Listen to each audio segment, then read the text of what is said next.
அவை நாங்கள் ஒரு சகோதரன் மீது எதிரெண்ண கொண்டவர்கள். ஆனால் ஒரு யுத்தத்தால் யாரும் பாதிக்கப்படக்கூடாது என்ற எண்ணத்தை கொண்டிருக்கிறோம். இருந்தாலும் உலகத்தில் எல்லாருமே மிகவும் மோசமான அழிவு ஆயுதங்களை வைத்திருந்தால் உலகம் தாங்கலாம். அதனை கட்டுப்படுத்த வேண்டிய, ஒழுங்குக்குள் கொண்டு வர வேண்டிய ஒரு பொறுப்பு இருக்கிறது. நான் நினைக்கிறேன் அந்த தலைமைத்துவத்தையும் பொறுப்பையும் அமெரிக்கா எடுத்திருப்பதும் காலத்தின் தேவை. யாரும் அதனை நாங்கள் தவிர்த்துவிட முடியாது. கால ஒழுக்கத்தில் அமெரிக்காவின் தலைமைத்துவம் என்பதையும் அமெரிக்காவில் வருகிற அதிபருடைய தலைமைத்துவம் என்பதையும் நாங்கள் யாரும் நிராகரித்து போக முடியாது. இதுதான் உலகத்தினுடைய ஒழுங்கும் கூட. நாங்கள் விரும்பியோ விரும்பாமலோ அந்த வெள்ளமைக்குள், அந்த வரையறைக்குள்ளால் தான் நாங்கள் நகர வேண்டும். நீங்கள் ஒன்றை புரிந்து கொள்ளுங்கள். காசாவிலே யுத்தம் நடக்கிற பொழுது இஸ்ரேலுக்கு ஆதரவாக இந்தியா இருக்கிறது. இது ஒரு யதார்த்தமாக வெளிப்படையாக காசாவிலே ஹமாஸ் போராளிகள் யுத்தம் தொடங்கினார்கள். அவர்கள் தான் யுத்தத்தை தொடங்கினார். ஹமாஸ் போராளிகள் அந்த மக்களும் அழிக்கப்படுகிற பொழுது இஸ்ரேல் நாட்டுக்காக இந்தியா ஆதரவாக இருக்கும். ஆனால் பாலஸ்தீனத்தின் விடுதலைக்கு இந்தியாவுக்கு இரண்டு கொள்கைகளை இந்தியா கடைபிடிக்கும். இது ஒரு சர்வதேச அரசியலை இருப்பவர்கள் தந்திரவாய். ஒன்று, பாலஸ்தீனம் என்ற நாடு விடுதலை பெற வேண்டும் என்றால் உகந்த 40களில் இந்திரா காந்தியை ஆதரித்தவர், இந்தியா அதனை ஆதரித்தவர். ஆனால் அதே நேரம் காசாவில் இருக்கிற 10 லட்சம் மக்கள் பாதிக்கப்படுகிற பொழுது சேர்ப்பதான் இந்தியா இருக்கு.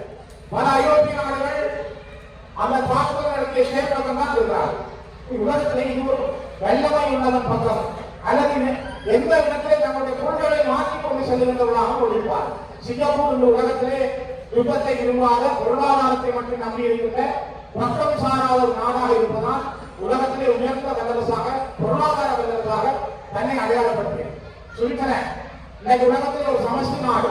ஆஸ்திரியா, சுவிட்சர்லாந்து, பெல்ஜியம் இவை உலகத்திலே பிரமாண சமஷ்டிகள், ஒரு நல்ல மேலோக்கிய சமஷ்டிகளுக்கு சொல்லப்படுகிற நாடு. ஆனால் இந்த சுவிட்சர்லாந்து யுத்தத்தை ஏற்காத ஒரு நாடு, யுத்தத்தை சந்திக்காத ஒரு நாடு. இந்த நாடுகள் அமெரிக்காவை வாழ்வதற்கு அவர் எழுதுவார். மோடி ஒரு பேச்சுவார்த்தையோடு பேசுகின்ற சமாதான முகத்தை கொண்டு ஒரு நாடு. உலகத்தில் இந்த வகைகள் உண்டு. அதனால் தான் தமிழர்களாகிய நாங்களும் அழிக்கப்பட்டவர்கள், போரிய ரீதியாக நாங்கள் கவனிக்கப்பட்டவர்கள். நாங்கள் போரில் ஒரு தோல்வியை சந்திக்கிறோம், வெளிப்படையாக சொல்லலாம். ஆனால் இந்த உலகத்தில் நாங்கள் பேசப்படுவோம். ஏன் பேசப்படுகிறோம் என்றால், நாங்கள் டயஸ்போராவாக ஒவ்வொரு புலம்பெயர் நாடுகளில் இருக்கிற தமிழ் அமைப்புகளுடைய வல்லமையோடு மீண்டும் இந்த பூமி பந்தனை நாங்கள் நினைத்திருக்கிறோம். அந்த நினைத்து வைக்கின்ற வல்லமையும் தைரியமும் தான் எங்களுக்கு மீண்டும் மீண்டும் உலகத்திலே எங்களை ஒரு மனிதர்களாக அடையாளப்படுத்துகிறது. அதனால் தான் அன்புக்குரியவர்களே, இந்த காலமும் சூழலும் நாங்கள் ஜாபகம் என்பதில்லை, எங்களுடைய உண்மையை வந்தெடுப்பதற்காக நாங்கள் ஜாவோடு கைகோர்க்க வேண்டும் என்பதை ஒவ்வொரு தமிழரும் சிந்திக்க வேண்டும். எங்களுக்காக யார் பேசுவார்கள்? எங்களுடைய உரிமைகளை வந்தெடுக்க எங்களுக்குரிய நிலத்திலே, தமிழர்களுடைய தாயக பிரதேசத்திலே நாங்கள் தமிழர்களாக எங்களுடைய சுயநன்மை உரிமையோடு வாழ்வதற்கான உரிமை யார் எங்களுக்கான ஆதரவை தருவார் என்று நாங்கள் கருதுகிறோமோ அவரோடு நாங்கள் கைகோர்க்க, எங்களுடைய கரங்களை இணைக்க நாங்கள் தயாராக வேண்டும். அந்த வரலாற்றை தவறுவிட்டால் நாங்கள் இந்த பூமி பகுதியை காணாமல் போகிறோம். பல இயக்கங்கள் காணாமல் போயிருக்கின்றன, பல நாடுகள் காணாமல் போயிருக்கின்றன, பல விடுதலை இயக்கங்கள் இல்லாமல் போயிருக்கிறது. ஆனால் தமிழர் பூமி பகுதியிலே ஈழத்தவன் வாழ்ந்து கொண்டிருக்கிறான் என்றால் அவனுடைய அந்த தந்திரமும் வல்லமையும் அவர்களுக்கு இருக்கிற பலமும் தான் காரணம். இங்கே நான் விடுதலை வழங்குற பொழுது கூட அறிவித்தார்கள், ஒரு சகோதரி சின்ன வயசிலேயே போராட்டத்தில் இணைந்து கொண்டார். இங்கே போராளிகளாக இருந்தவர்களை சொன்னார்கள். அவர்கள் என்னென்ன போர் பங்களிப்புகளை செய்தார்கள் என்று இந்த உயர்நிலை பெற்ற சகோதரி சோபா பல சண்டை கனவுகளை கண்டவர், தேசத்துக்கு சண்டை கனவுகளை இருந்தவர். அவருடைய வாய் பேச முடியாமல் வந்தது இந்த தேசத்துக்காக. அவர் முழுமையான தங்கையாக, தன்னுடைய ஒரு அம்மா அப்பாவின் விருப்பத்துக்குரிய குழந்தையாக இந்த மனிதை பிறந்து வளர்ந்து வாழ்ந்த காலத்தில் போரிலே அவர் ஈடுபட்டார். தேசத்தின் விடுதலைக்காக தன்னை நினைத்தார். அதனால் தன்னுடைய கருத்துக்களை கூட சரியாக சொல்ல முடியாத அளவுக்கு போர் தந்த பாடமாக தேசம் விடுதலைக்காக தன்னை அர்ப்பணித்ததால் அவர் ஏற்றுக்கொண்டவராக இருக்கிறார், ஒரு தியாகத்தை செய்திருக்கிறார். அவருடைய ஈடுபவர் மிக மிக முக்கியமானது. அவரை நாங்கள் போரை விரும்பி ஏற்றுக்கொண்டவர்கள் எங்கள் மீது திணிக்கப்பட்ட போர். உங்களுக்கு தெரியும், முதல் 1985ஆம் ஆண்டு குட்டிமணி சங்கத்துறைக்கு மரண தண்டனை விதித்து நீதிமன்றத்திலே குட்டிமணி நிற்கிறார். குட்டிமணி நிற்கிற பொழுது நீதிமன்றம் கேட்கிறார், உங்களுடைய கடைசி ஆசிரியர் அவர் சொல்லுகிறார், குட்டிமணி சங்கத்திலே சொல்லுகிறார், ஆயுதங்கள் மீது நாங்கள் காவல் கொண்டவர்கள் அல்ல, ஆயுதங்கள் எங்கள் மீது திணிக்கப்பட்டது, அதனால்தான் நாங்கள் ஆயுதங்களை தூக்கினோம். இது தங்கத்துறை சொன்ன வார்த்தை. ஒரு தந்தையை அனிதா பிரதாப் அவர்கள் பலர் பிரபாகரன் அவர்கள் பேட்டி அளிக்கிற பொழுது அவர் கேட்டார், ஏன் நீங்கள் ஆயுதங்களை தூக்கினீர்கள்? அதற்கு அவர் சொன்ன வார்த்தை பிரபாகரன், எனக்கு பிரபாகரன் சொன்னார், நாங்கள் ஆயுதங்கள் மீது எப்பொழுதும் விருப்பங்களை கொண்டிருக்கிறோம், ஆயுதங்கள் தூக்க வேண்டும் என்ற எண்ணங்களை நாங்கள் கொண்டிருக்கிறோம். எனது மக்கள், என் தேசம் என் கண்ணுக்கு முன்னால் அடிக்கப்படுகிற பொழுது ஆயுதம் என்னிடம் பிடிக்கப்பட்டது, என்னுடைய கரங்களில் அது வலுக்கட்டாயமாக தரப்பட்டது. அதனால்தான் நாங்கள் ஆயுதங்களை தூக்க வேண்டிய நிலைக்கு தள்ளப்பட்டோம். ஆகவே விடுதலை போராட்டம் என்பது பிழையானதல்ல.